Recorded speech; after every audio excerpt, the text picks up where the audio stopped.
All right. Good morning, Montana.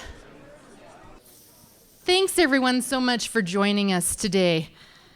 I am Nancy Schlepp, and I am the Vice President of Communication and Government Relations for Sandfire Resources America. I'm also one of the corporate offices. We are a publicly traded company, and I am proud to be the chair of the Montana Chamber Board of Directors. And I am your MC for the day, so you'll get to see a lot of me. I hope everyone enjoyed their breakfast, and thank you to the Montana Secretary of State's office for providing breakfast this morning, and a special thanks to Secretary Jacobson. Also, I want to give a huge thank you and shout out to MEDA, the Montana Economic Developers Association. They put on our event last night, so thank you very much for sponsoring that event. And now we will start the day. As under the leadership of Governor Greg Gianforte and in partnership with the Montana Chamber, Montana's strong economy continues to foster a business-friendly environment. And if you were at the event last night, you would have heard the governor say, Montana is open for business, and we are. And that's why we're proud to join forces to present a 2024 Big Sky Bright Future Economic Summit. Today is an opportunity for us to celebrate innovation, successes, partnerships, not only from our panelists, but with each other, as we recognize our hard work in elevating Montana's economies and continuing to make this the last best place. We are joined today by quite a few of our board members from our Montana Chamber Board, our Montana Chamber Foundation, and many representatives from the governor's office today, as well as the Montana Chamber team. So if I could have all these folks stand up, that would be great.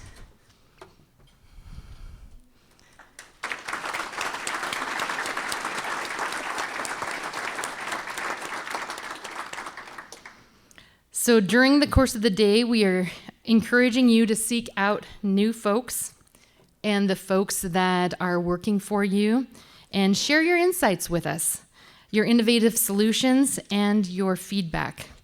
Your feedback drives policy that will create positive change in our state. At this time, I would like to welcome my fellow Chamber Board member and Chief Credit Officer of Stockman Bank from Miles City, Montana, Bill Bickle.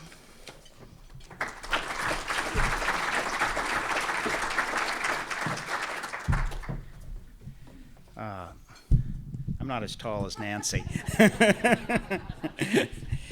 I'm lucky they don't have a little step stool back here for me. Anyway, thank you, Nancy, for starting this off this morning. And as mentioned, I'm Bill Bickle.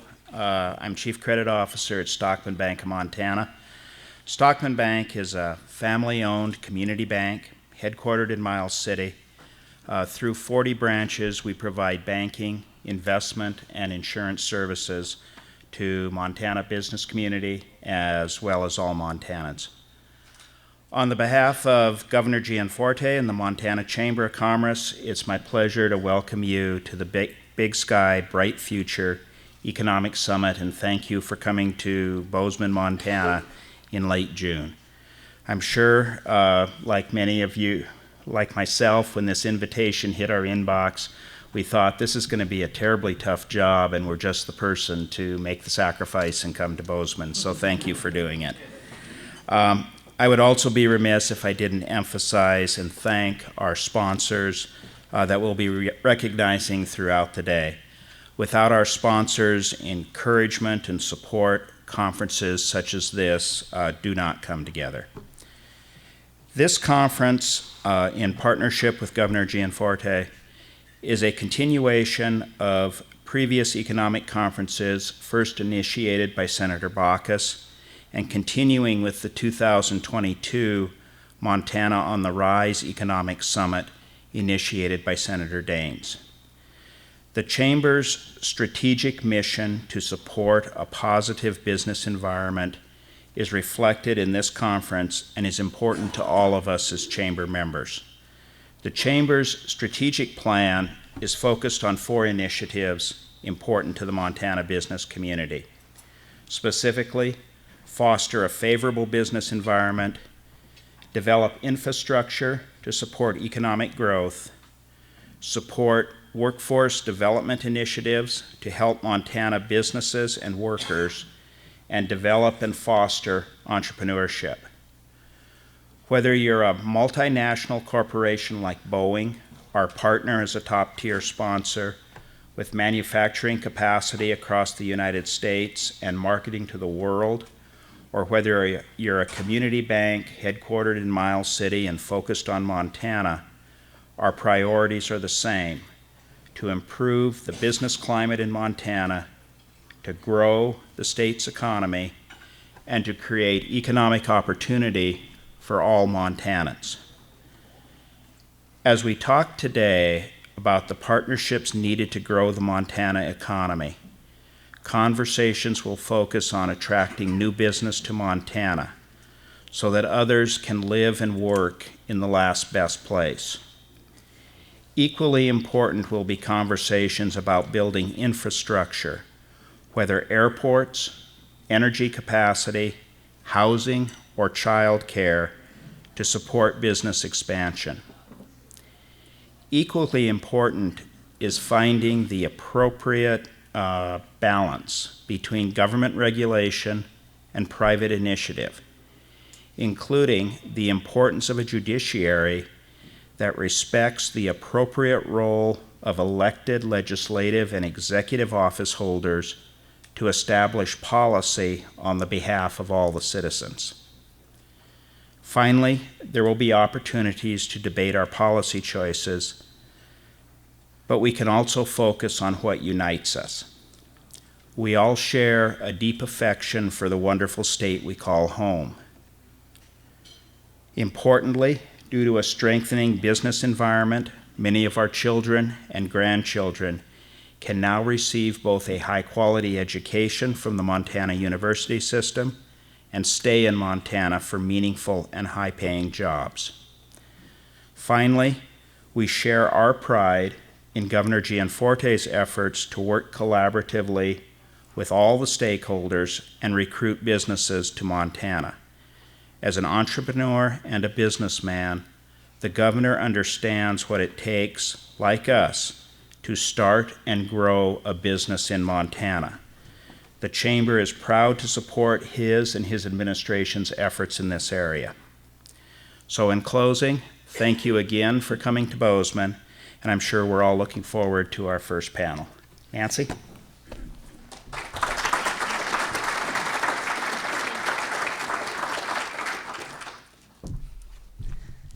Thank you, Bill. We appreciate your remarks, and we truly appreciate Stockman Bank and all the generous support of this summit and all the work you do throughout the state of Montana. We'd also like to recognize, along with Stockman Bank, Boeing and Berkshire Hathaway Energy Montana as our platinum sponsors, and a big thank you to Northwestern Energy, who is our gold sponsor, and our silver sponsors, Burlington Northern Santa Fe, Montana Manufacturing Extension Center, University of Washington WAMI program, and Washington Companies. So please thank our sponsors.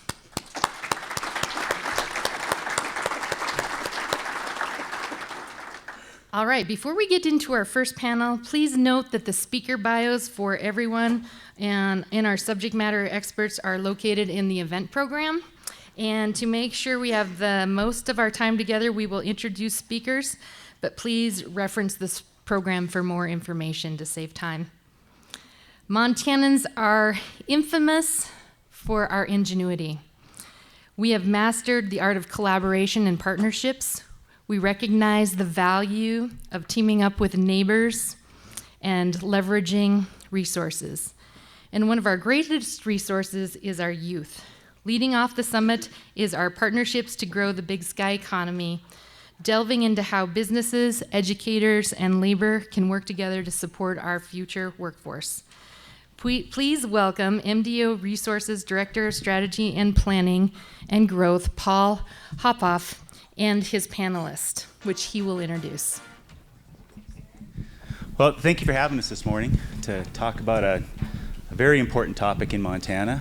workforce, and I'm really blessed to have a terrific panel up here with me that are really in the trenches every day with workforce issues. And if it's all right, I'll let you all take a minute to introduce yourself. Susie, would you like to start? Good morning, Susie Hedlund. I'm currently the superintendent in Townsend School District, and I am on the Board of Public Education for Montana, and really excited to join you. Last night was great to get to know you, and it's a great time in Montana, and a lot of opportunities are before us. All right. There we go. All right, good morning, everybody. Jason Small. I'm a current sitting senator, Senate District 21. I'm also the executive secretary of the Montana AFL-CIO, so I'm pretty proactive and active in recruiting workers, dealing with workers, and, well, it turns out basically everything I do involves workers, so might have some info for you here.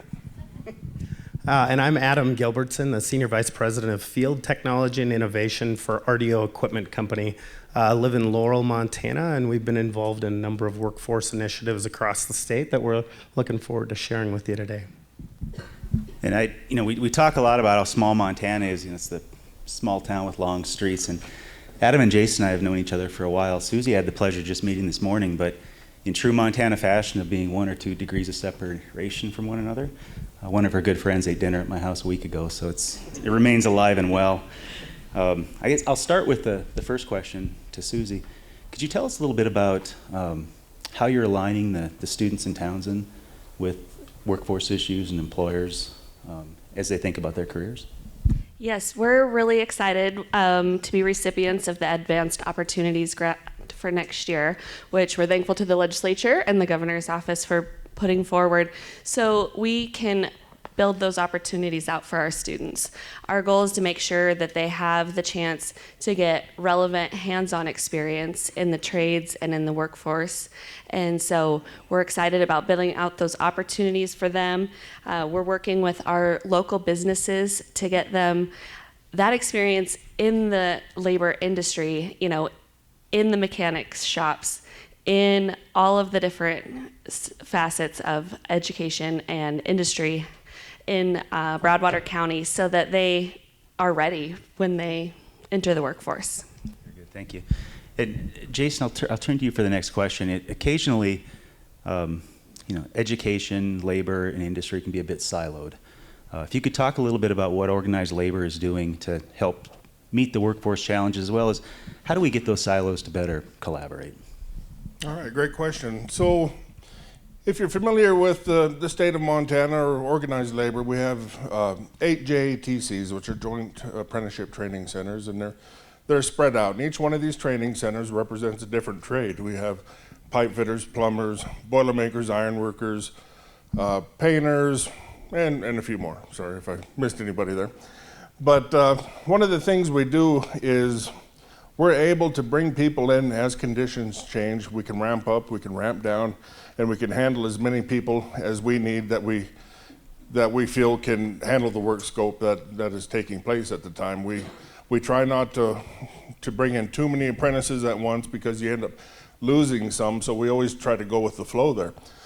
One of the other things we tend to do in the organized labor world, lately we've been starting to reach out to a lot of the tribal colleges, some community colleges and other schools, and we're putting MC3 curriculum, which is a multi-craft core curriculum, so building and construction trades curriculum into the schools.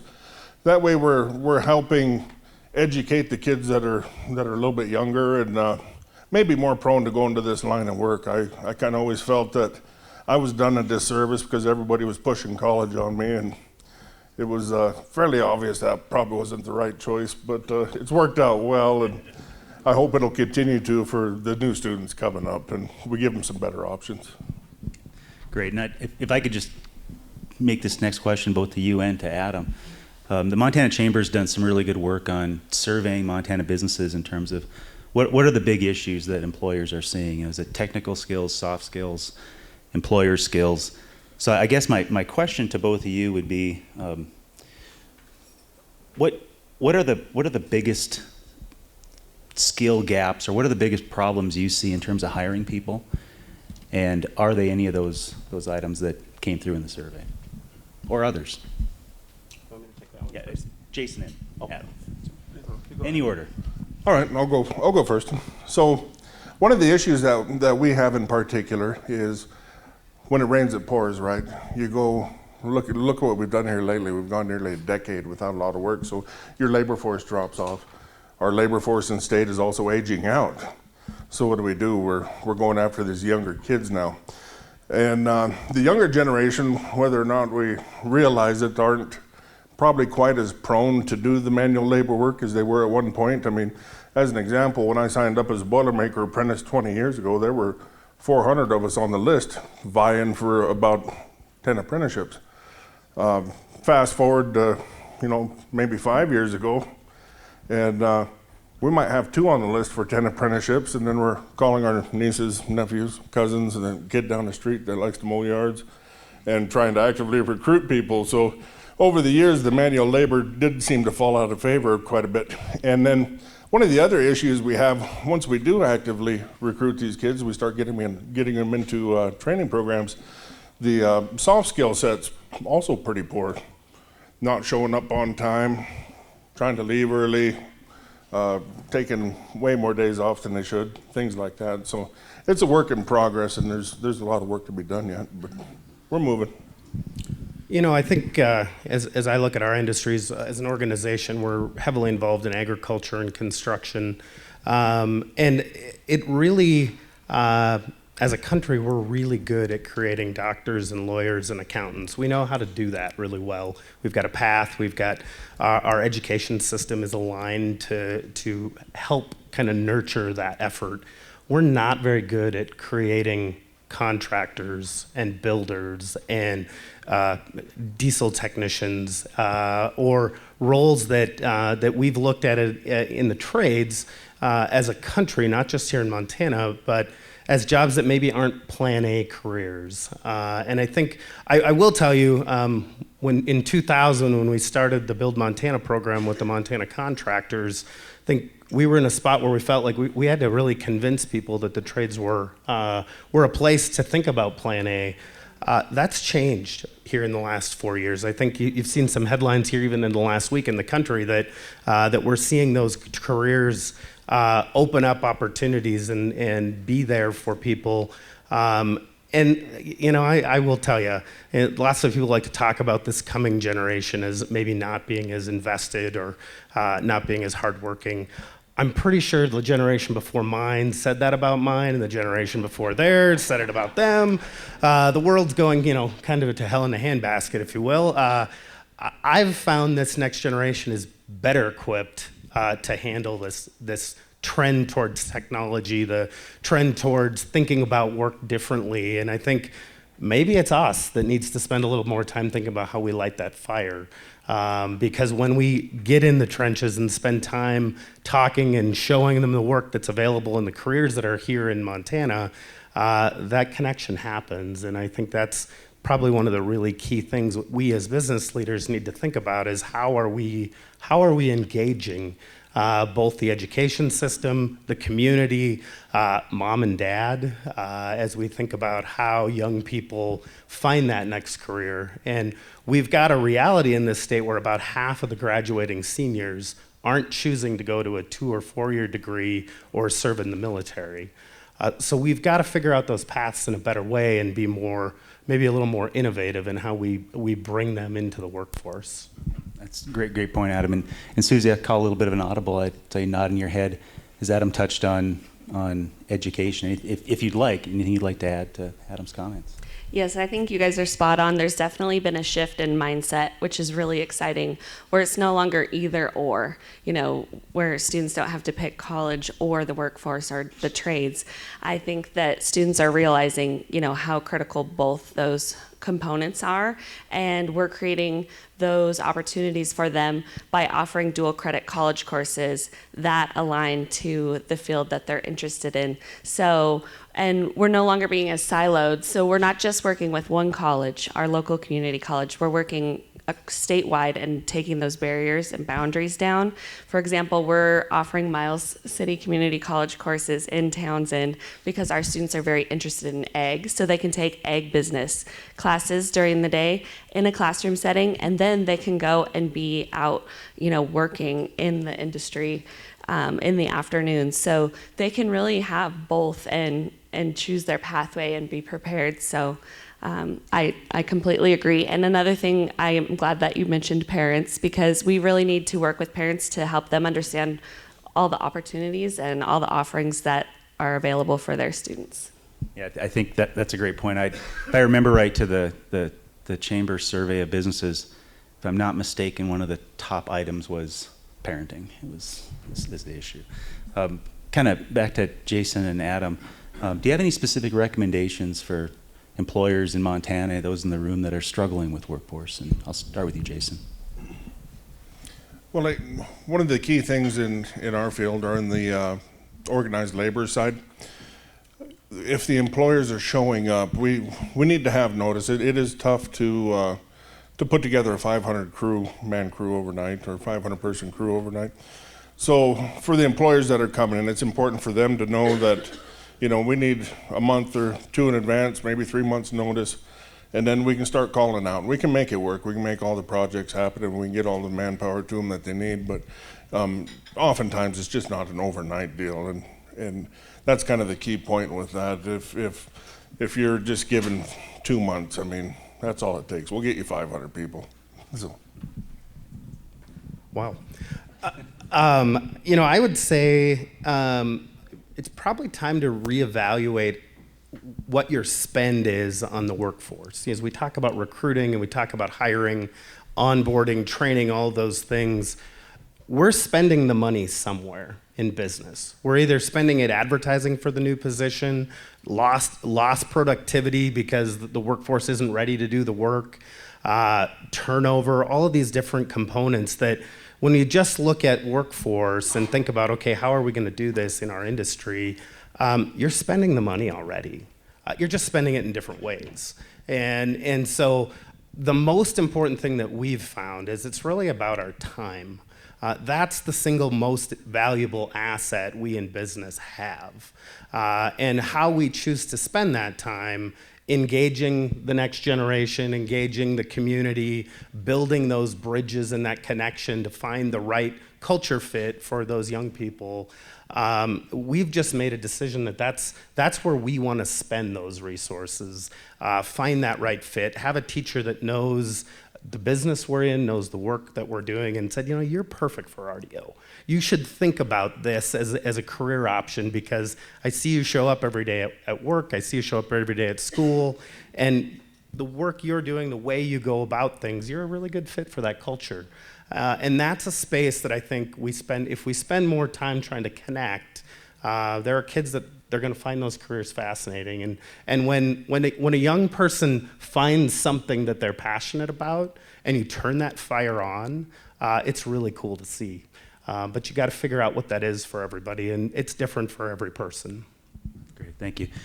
And Susie, you mentioned as we were walking back behind the wall that you provide direction to 738 students every day in Townsend.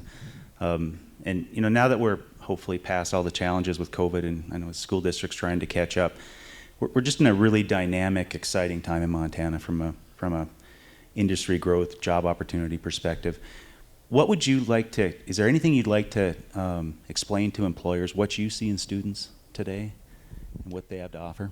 Yeah, I agree along the lines of what Adam said earlier. Our students are incredible with technology, and we can really capitalize on that and let them shine in that area.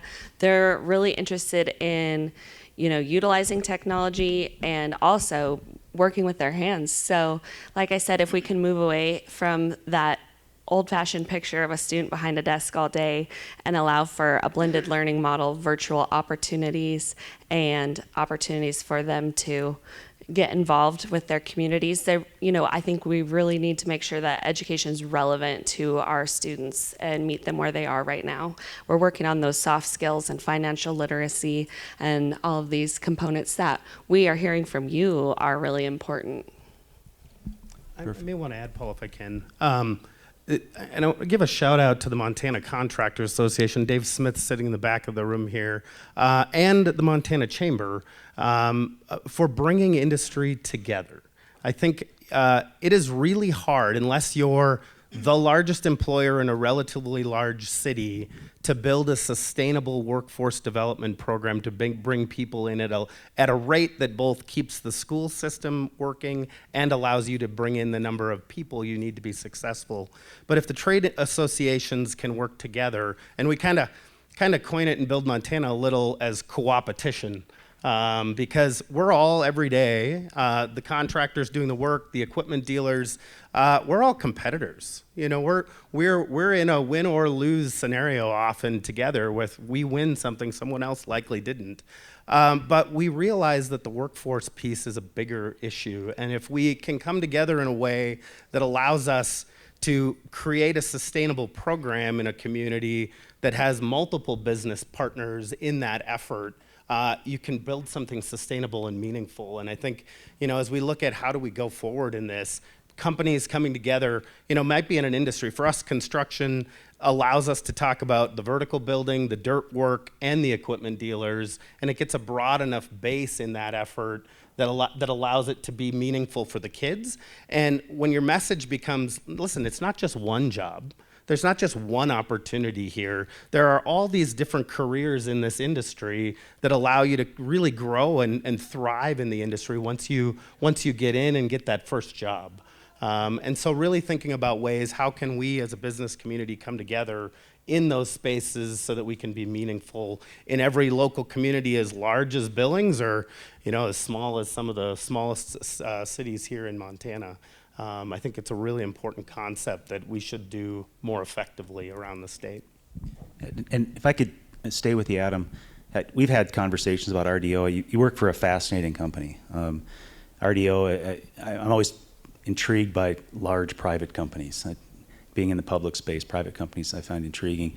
And you're in agriculture, you're in construction, farmland, really a technology company with some of the drone work that you're doing. So there's lots of career opportunities that you have at RDO. How does RDO view students, and how do you see the workforce of the future? Yeah, it's it's a great place. I've been there 21 years. It's a privately owned business. A farmer from Fargo started it, and it's really a great story of the American dream of bringing people together and working the land. And so much of what we do, and we're a John Deere dealer here in Montana. We're also own the Idahoan brand of dehydrated potatoes. We had the Dots pretzel product for a number of years. So we're in a few different enterprises tied to agriculture and construction, but we really look at, we've had a program called Access Your Future for about 25 years. Headline number, it's a $31,000 tuition reimbursement program for young people coming into our industry.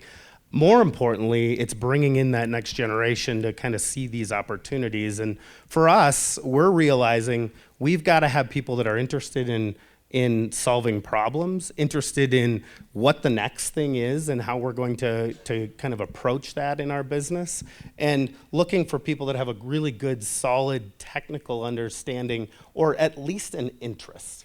Because once you get curious about something, then that lifelong learning piece kicks in and you just continue to go in that process. But really figuring out how to show that pathway, and then understanding sometimes kids venture off into something else. You know, they're gonna come and they're gonna start with you, and then they may decide to go somewhere else, and you'll pick them up 5 or 6 years later, and all of a sudden they've got this unique, diverse experience they're bringing from another industry or another business they'll make your business better.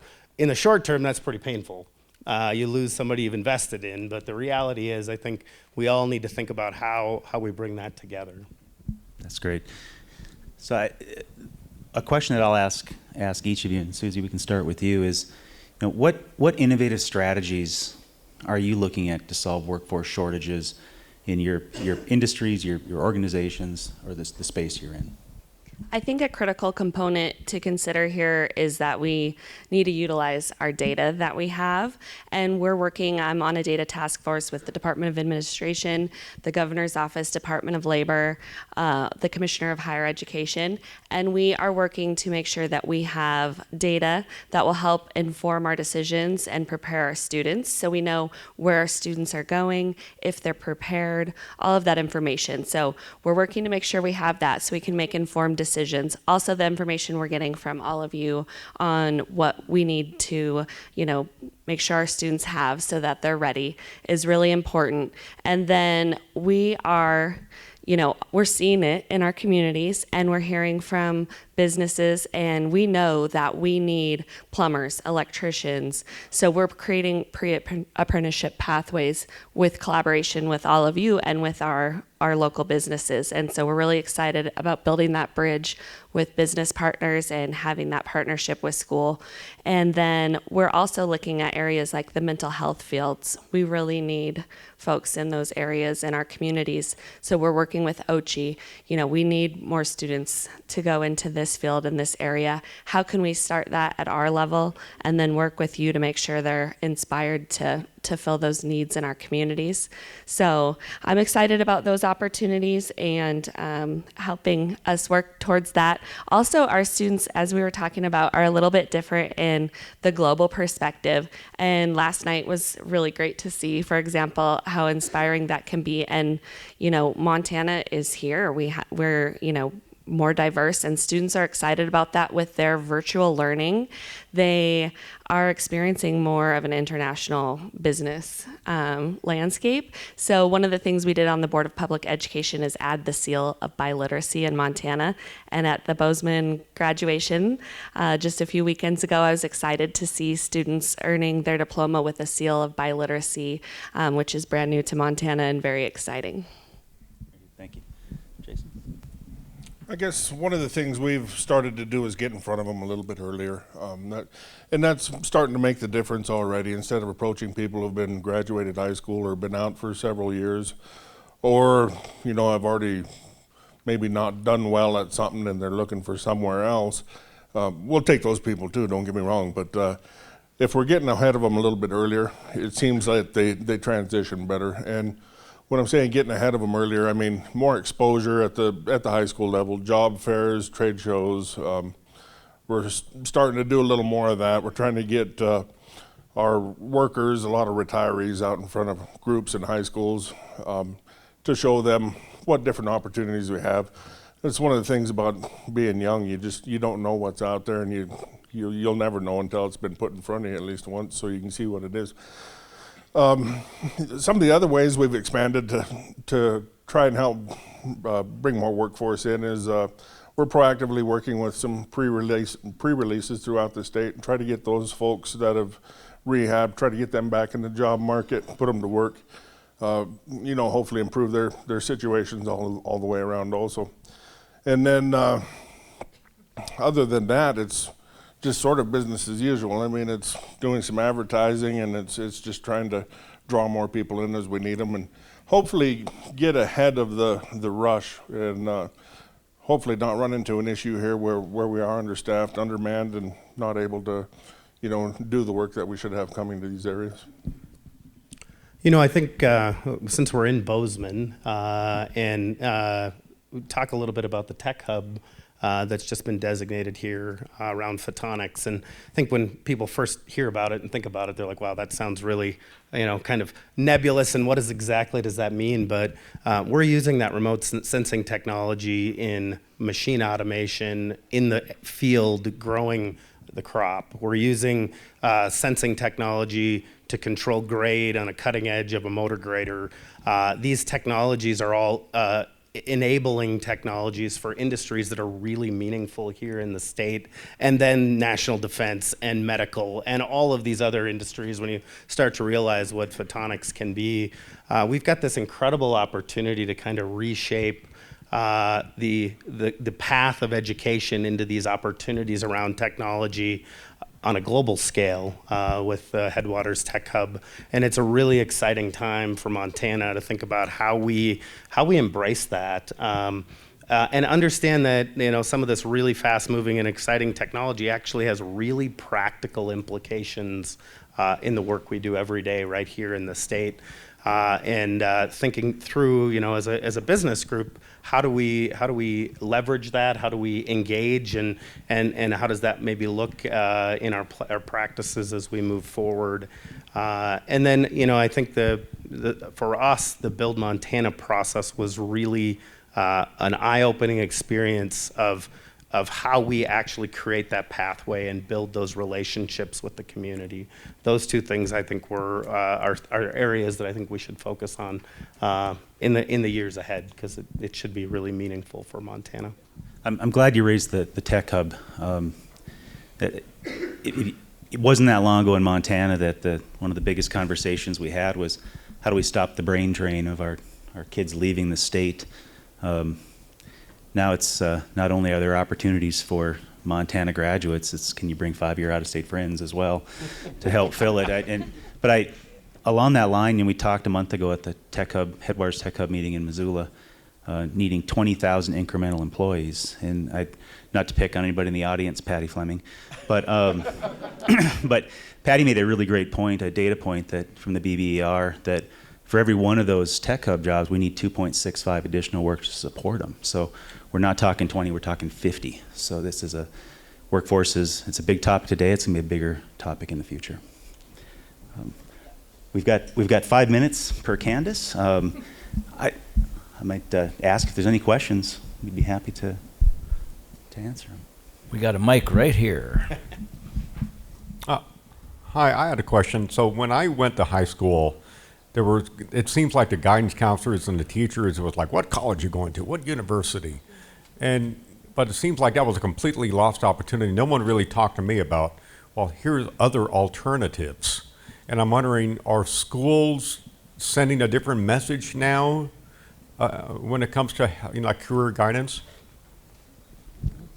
Absolutely. That's, exactly the mind shift change that we were talking about. We're definitely wanting to show students and families that we have these other opportunities, and that we're working with our local businesses, and they can get involved in that pre-apprenticeship program. They can earn those industry recognized credentials while they're in high school, so they're ready to enter the workforce. So what we need, speaking of shortages, is teachers in those areas, welding, plumbing, all of that. So we have created more flexibilities working with the governor's office, and through the Board of Public Ed, we've created a licensure pathway. So if you're retired from the workforce, you can be a teacher in your skilled area. So we need you to come into the schools and be helping us teach these students in those areas, and that's what we're working on, so they can get that interest and have that opportunity to see what they might be excited about. The kids don't know the career path exists, but neither do the teachers. And that, I think, is one of the really important pieces. My mom was a teacher, so I spent a whole lot of time in this space growing up. There's nothing a teacher wants more than to see each of their kids be successful, right, at the end of the day. And that's going to look different for the 20 to 25 kids in that class. Some may be going to West Point, some on to be a doctor, but there's a number of kids that it's like, well, what are they going to do? And I was one of those kids in 8th grade. They're like, I'm not sure where that kid's going. So But being able to connect that opportunity, and I think what we've found as we've worked across the state is when you can actually spend that time with those teachers and they see that opportunity, it changes the mindset. And that's what we've got to do, is turn that light bulb back on and understand that, hey, there's a lot of different paths to success. And sometimes you go down one and realize, yeah, this really isn't the thing I wanted to do. But how do we equip the teachers, the parents, to see that those opportunities are there, and maybe not to write one off before they have a chance to explore it? Great. I think with that, there's nothing worse than the first panel getting everything off track for the rest of the day. So with that, I thank the panelists for being here this morning, and thank you again so much for having us.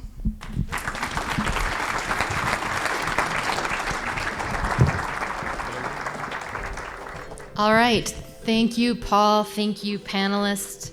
A few things that stood out to me that I was really pleased with is when Susie talked about the online classes. That's huge for our little schools in Montana. I know our kids in White Sulphur Springs have been able to take online classes, which is really helpful. And then Jason talked about approaching all of our students earlier on, and then upskilling. Adam talked a lot about upskilling and the Headwaters Tech Hub, which is going to be important to our future. And I guess if I wanted to leave you guys with one thought, it would be, let's take the word just out of our vocabulary. Because I don't know how many times I've heard students, and even when I was in school, people say, don't just be a plumber. Don't just be a mechanic. Don't just be a farmer. Do something with your life. And that is doing something important with your life. And these are good family wage jobs that I think we need to really promote and take that word out of our vocabulary. So that's my challenge to you today.